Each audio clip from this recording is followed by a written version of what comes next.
We are one of the teams from the CICU at the University of Alberta Hospital, and we'll be demonstrating proning to be used in ARDS. As you know from the PROSEVA trial, proning should be considered on patients that are already on lung protective ventilation, defined as being on a ventilation mode where your tidal volume is less than 6 cc's per kilogram predicted body weight, along with a plateau pressure less than 30 and a driving pressure less than 15. If the patient still has a PF ratio less than 150, proning should be considered early in the course of therapy, as it does have a mortality advantage. And so this is what we will be going over in this video.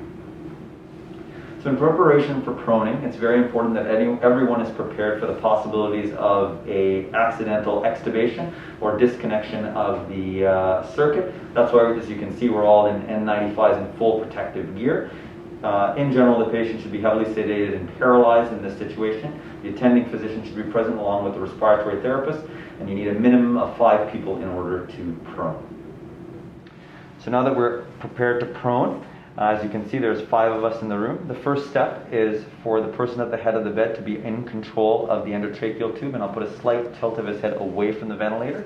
The next step is that we're going to be putting pillows on his anterior chest. And then after that, what we will do is we will rebuild his bed on the front side of his chest so that it's ready to go once the patient is prone. So we will do that next. Again, all the turning will be done on my count, as I will be taking care of the ventilator and his endotracheal tube. And we always move the patient away from the ventilator.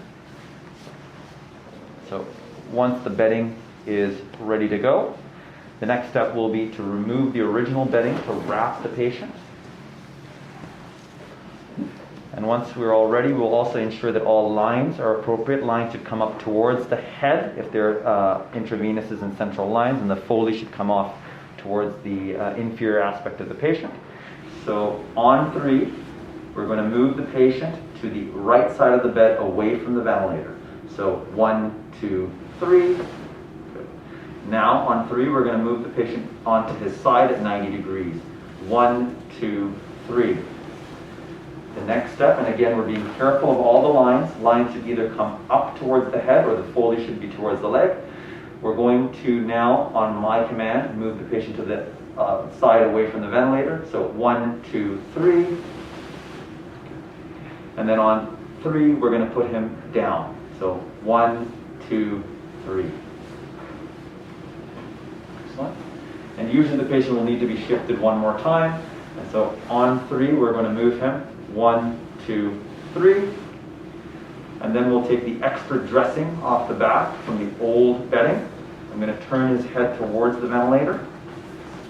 We will rebuild the bed from this side.